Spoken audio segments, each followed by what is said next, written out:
2016 റൊണാൾഡിജോ കോഴിക്കോട് വന്നിരുന്നു, ഓർമ്മയുണ്ടോ? ഷേഡ്നാഗ്ജി പിന്നെ ഫുട്ബോൾ ഒരുപാട് കാലത്തിന് ശേഷം പുനരാരംഭിച്ച് അതിൻ്റെ അംബാസഡറായി വന്നതാണ്. അത് യഥാർത്ഥത്തിൽ ജിദ്ദയിലുള്ള സൗദി ഇന്ത്യൻ ഫുട്ബോൾ ഫോറം എന്ന് പറയുന്ന മലയാളികളുടെ ഒരു നല്ല ഫുട്ബോൾ കൂട്ടായ്മയുണ്ട്. അവരുടെ ആലോചനയിൽ തുടങ്ങി കോഴിക്കോട്ട് വരികയാണ്. അതിന് തന്നെ നിഷാദ്, ഞാൻ അന്ന് സൗദിയിൽ പിന്നെ ജോലി ചെയ്യുന്ന കാലമാണ്. ഒരുപാട് പ്രോസസ്സ് ഉണ്ടായിരുന്നു. അദ്ദേഹത്തെ ഇവിടെ ഒരു ഗസ്റ്റായിട്ട് എത്തിക്കാൻ പോലും വലിയ സാമ്പത്തിക ബാധ്യതയുണ്ട്. എന്നിട്ട് അന്നത്തെ UDF ഗവൺമെൻറ് അത് അറിഞ്ഞിട്ട് വലിയ പിന്നെന്താ പറയുക പ്രചരണം നടത്തി. അന്നത്തെ സർക്കാരോ മറ്റോ ഞങ്ങൾ റൊണാൾഡിനെ കൊണ്ടുവരികയാണ് എന്ന് പറഞ്ഞിട്ട് ബ്രസീലിയൻ ആരാധകരെയോ മറ്റേ ഫുട്ബോൾ പ്രേമികളെയോ കയ്യിലെടുത്ത് രാഷ്ട്രീയ ലാഭം ഉണ്ടാക്കാൻ നോക്കിയിട്ടുണ്ടോ? ഇത് രാഷ്ട്രീയ താല്പര്യമല്ല ഇവർക്ക് രാഷ്ട്രീയ താല്പര്യത്തിനപ്പുറത്ത് കഴിഞ്ഞ 10 വർഷക്കാലത്തെ പിണറായി സർക്കാരിൻ്റെ എല്ലാ സമീപനങ്ങളെയും പോലെ ഇത് കൃത്യമായ ആസൂത്രിതമായ തട്ടിപ്പാണ്.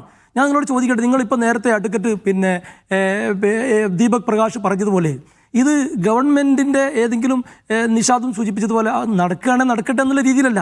ഈ നമ്മുടെ അന്നത്തെ മന്ത്രി അബ്ദുറഹ്മാൻ എന്തിനാണ് മാഡ്രിഡിൽ പോയത്? അദ്ദേഹം അവിടെ പോയിട്ട് എന്താ വെച്ചാൽ ആരെയാണ് കണ്ടത്? 126 കോടി രൂപ കൈമാറി എന്ന് പറയുന്നു. എന്നിട്ട് കേരളത്തിൻ്റെ ഒരു പിന്നെ ജേഴ്സിയും അതേപോലെ തന്നെ മെസ്സിയുടെ ജേഴ്സിയും പിന്നെ ഏതോ 2 ആളുകൾ കൂടെ നിന്ന് ഫോട്ടോ എടുത്തിട്ട് അത് ഇവിടെ പ്രചരിപ്പിക്കുന്നു. എന്നിട്ട് കുറേ കഴിഞ്ഞ് നമ്മൾ ചോദിക്കുകയാണ്, ഇദ്ദേഹം പ്രഖ്യാപിക്കുന്നുണ്ട് 7 ദിവസം മെസ്സി ഇവിടെ വരുന്നുണ്ടെന്നൊക്കെ പറഞ്ഞ് നല്ല കൈയടിക്ക് വാങ്ങുന്നുണ്ട്. ഒടുവിൽ അദ്ദേഹം പറയുകയാണ് അവർ നമ്മളെ വഞ്ചിച്ചു എന്ന്. അതിൻ്റെ ഉത്തരവാദിത്വം അർജന്റീന ഏറ്റെടുക്കണം. അപ്പോൾ തന്നെ DYFIൻ്റെ ആളുകൾ ഇവിടെ പിന്നെ ലയണൽ മെസ്സി വഞ്ചക, അർജന്റീനയിൽ കാവാലികരെ കാലടിക്കും കൈയടിക്കും ആരിത് പറയുന്ന അറിയണ്ടേ എന്നൊക്കെ അവർ വലിയ മുദ്രാവാക്യം വിളിച്ചു എന്ന് പറഞ്ഞ് നിങ്ങൾക്കിതൊക്കെ ഓർമ്മയുണ്ടാകും. അതായത് ഇത് കൃത്യമായ ആസൂത്രിത തട്ടിപ്പാണ്. ഗവൺമെൻറ് അറിയില്ല, നിങ്ങൾ എങ്ങനെ പറയാം?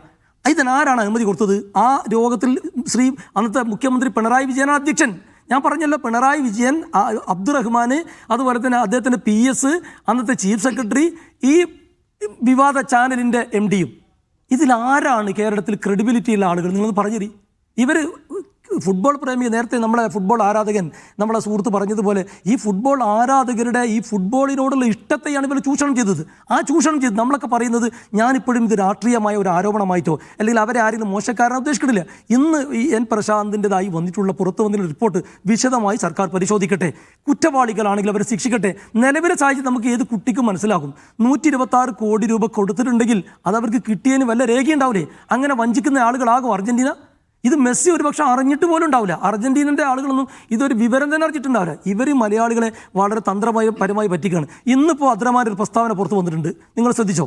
അദ്ദേഹം പറയുന്നത്, ഞാൻ അന്ന് അർജന്റീനയെ പിന്നെ ഇന്ന് കേരളത്തിലേക്ക് ക്ഷണിക്കാനോ അല്ലെങ്കിൽ മെസ്സിയെ കേരളത്തിൽ കളിപ്പിക്കാനോ വേണ്ടി മാത്രമല്ല പോയത് എന്ന് പറഞ്ഞ് ഇന്ന് അദ്ദേഹം തിരുത്തുന്നുണ്ട്. എത്ര കാലം കഴിഞ്ഞ ശേഷം? അന്ന് അദ്ദേഹം എന്തായിരുന്നു പറഞ്ഞിരുന്നത്? ഇപ്പം നിങ്ങൾ സ്വകാര്യ പിന്നെ വ്യക്തികൾ അല്ലെങ്കിൽ സ്വകാര്യ കമ്പനി അവരുടെ താല്പര്യത്തിൽ പിന്നെ കേരളത്തിലേക്ക് ഫുട്ബോൾ പിന്നെ ലെജൻഡായിട്ടുള്ള മെസ്സിയെ കൊണ്ടുവരാൻ താല്പര്യം നടന്നോട്ടെ എന്നുള്ള രീതിയിൽ അത്ര നിഷ്കളങ്കമായി ചെയ്തതാണെന്ന് വിചാരിക്കുന്നുണ്ടോ? അല്ലല്ലോ. ടെൻഡർ നടപടിയിൽ പാലിച്ചിട്ടുണ്ടോ? വിദേശ നാണയ വിനിമയത്തിൻ്റെ പിന്നെ നിയമങ്ങളോ ചട്ടങ്ങളോ പാലിച്ചിട്ടുണ്ടോ? ഇപ്പോൾ ജവഹർലാൽ സ്റ്റേഡിയം കൈമാറിയത്, ആ കൈമാറുന്നതും നമ്മുടെ അന്നത്തെ മുഖ്യമന്ത്രിയുടെ അധ്യക്ഷതയുടെ യോഗമാണ്. 5 കോടിയുടെ ഇളവ് കൊടുക്കും, ഞാൻ നേരത്തെ പറഞ്ഞു. അതുപോലെ തന്നെ വിനോദ നികുതി ഒഴിവാക്കുന്നു, പിന്നെ ഗ്രൗണ്ട് കൈമാറുന്നു. ഇപ്പോൾ അദ്ദേഹം നേരത്തെ പറഞ്ഞു 13 ലക്ഷം എങ്ങാണ്ട് നഷ്ടം ഉണ്ടായിട്ടുള്ളൂ. ആരാ പറഞ്ഞ് 13 ലക്ഷത്തിന് നഷ്ടമാണെന്ന്? നഷ്ടം കണക്കാക്കാൻ വേണ്ടി തീരുമാനിച്ചിട്ടുണ്ട്. ഇപ്പോൾ ആ സ്റ്റേഡിയത്തിൻ്റെ അവസ്ഥ എന്താണ്? നിങ്ങൾക്ക് ഓർമ്മയുണ്ടോ? അന്ന് ആ സ്റ്റേഡിയത്തിൽ പോയി അദ്ദേഹവും മന്ത്രിയൊക്കെ കാണിച്ചിട്ടുള്ള ഒരു ഷോ ഉണ്ടായിരുന്നു. എന്തായിരുന്നു അന്ന് അവർ മാധ്യമങ്ങളോട് പറഞ്ഞിരുന്നത്? അദ്ദേഹത്തിന് വെല്ലുവിളി ഓർമ്മയില്ലേ? എനിക്ക് ജീവുണ്ടെങ്കിൽ ഞാൻ മെസ്സിയെ കൊണ്ടുവരുന്നു. അദ്ദേഹം പൊതുവേ ഇവിടെ ഇരുന്ന് പറയാൻ പറ്റുമെന്ന് എനിക്കറിയില്ല. നിഷാദിനെ പോലെ മിടുക്കരായിട്ടുള്ള ഒരുപാട് അവതാരകർ വാർത്ത വായിക്കുന്നിടക്ക് നിങ്ങൾക്ക് തന്നെ അപമാനമായിട്ട് ആ വെറും സമ്പത്ത് മാത്രം അതെങ്ങനെ ഉണ്ടാക്കിയെന്ന് നമുക്കറിയില്ല.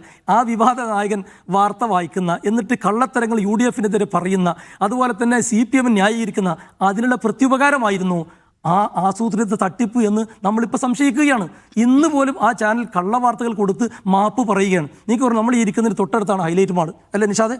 ഹൈലൈറ്റ് മാളിലെ ഒരു സോഫ്റ്റ്വെയർ കമ്പനി ഉദ്ഘാടനം ചെയ്യാൻ വേണ്ടി നമ്മൾ മുഖ്യമന്ത്രി വരികയാണ്. 2 ചെറുപ്പക്കാർ കോടിക്കണക്കിന് രൂപയുടെ വലിയ രീതിയിൽ പ്രോത്സാഹനം കൊടുക്കേണ്ട ഒരു പദ്ധതിയുടെ ഉദ്ഘാടനത്തിൽ വന്നപ്പോൾ അവരെന്താ പറഞ്ഞത്?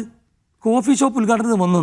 ഈ ജാതി പച്ച നുണകൾ CPMന് വേണ്ടി പടച്ചുണ്ടാക്കുന്നതിൻ്റെ പ്രത്യുപകാരമാണ് ആ മരംമുറി ടീമിന് അന്ന് ഇവർ നൽകിയിട്ടുള്ളത്. അതിൻ്റെ എന്തൊക്കെ ഡീല് നടന്നു എന്ന് നേരത്തെ സെക്രട്ടറി പറഞ്ഞതുപോലെ അന്വേഷണത്തിൽ വരേണ്ടതാണ്. അന്നത്തെ കായിക മന്ത്രിയുണ്ടോ, അന്നത്തെ അദ്ദേഹത്തിന് പ്രൈവറ്റ് സെക്രട്ടറി ഉണ്ടോ, അന്നത്തെ ചീഫ് സെക്രട്ടറി ഉണ്ടോ? ഇവരൊക്കെ പല തരങ്ങളിൽ ആരോപണ വിധേയരാണ്. ആ ആരോപണം നമ്മൾ ശരിവെക്കുന്നില്ല. പ്രോപ്പർ ഇൻവെസ്റ്റിഗേഷൻ നടക്കുമെന്നാണ് നമ്മൾ നോക്കുന്നത്.